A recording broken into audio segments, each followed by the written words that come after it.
All right, so let's start with the big story that we are tracking on WION at this hour. And this is a story that is coming from the United States, where the former American President Donald Trump's latest claim in defending himself in his most recent indictment, where the Republican leader has now issued a public statement and has said that he's got irrefutable evidence that will help all charges against him in the 2020 Georgia election case be dropped by the prosecutors.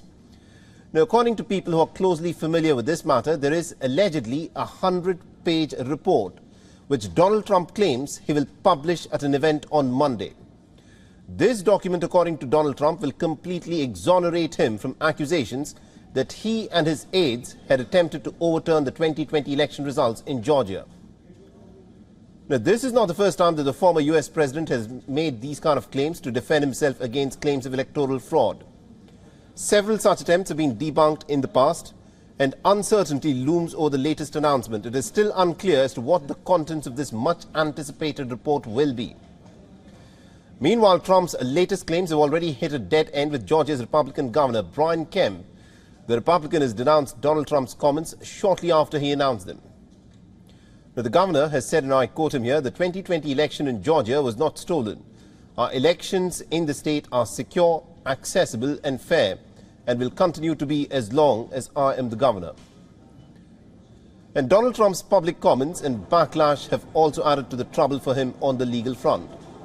The judge who's overseeing his election fraud has allegedly warned the former president and his lawyers against making inflammatory statements that could compromise witnesses or the jury in this case.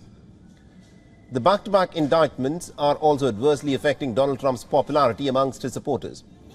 A poll in July had shown that the former leader's favorability had fallen by nearly about 9 points to 66% with party supporters.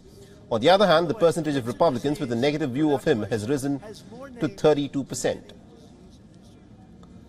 Now, this poll was released before Donald Trump's fourth and latest indictment, while the trial is slated to begin sometime early next year. The presidential elections are scheduled for November 2024 as trouble deepens for Trump. There's also concern in parts of the Republican camp if he can even sustain his popularity till elections next year. And to give us more perspective on this, we're being joined by Mr. Stephen Golub, who's a political analyst and a lawyer who's joining us live from California. Mr. Golub, this is an interesting claim that Donald Trump's team seems to be making, where there is this talk of a 100-page report which, according to Donald Trump, will exonerate him completely in the case of Georgia electoral fraud that he's now embroiled in. At this moment, do we have any details at all as to what report he's referring to, who came up with this report, and how does it exonerate him? Yeah, good question. As far as I know, there's no information available on what that information is.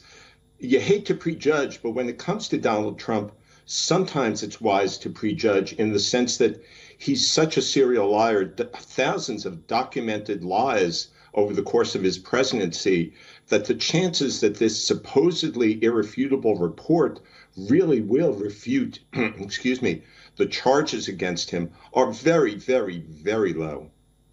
Absolutely, indeed. And also, considering the manner in which the legal troubles of Donald Trump are mounting, a lot is also being said about how Donald Trump would want to use these judicial cases against him in his own favor by painting himself as a victim. But looking at some of the comments that have been made within the Republican camp, do you think the more Donald Trump gets embroiled in these legal cases, he may end up losing favor within the Republican camp? Yeah, the conventional wisdom had been that the more Donald Trump is charged, is indicted, is legally under threat, the more it helps him. It certainly has helped him raise funds that he's used for his legal defense, $40 million and counting. He's raised from small donors who support him. So the conventional wisdom had been, well, this all helps him. Now, with all these charges piling up, with at least a few leading Republicans now challenging him, there is a chance that this could hurt him, not just because some Republicans may feel that he really isn't qualified to be president, but some, even if they like him and support him, may feel maybe he's not our best candidate to be president, that we shouldn't nominate him to run against Joe Biden. Absolutely, indeed. Thank you very much indeed, Mr. Golub, for joining us and giving us all those details there. Thank you. WION is now available in your country. Download the app now and get all the news on the move.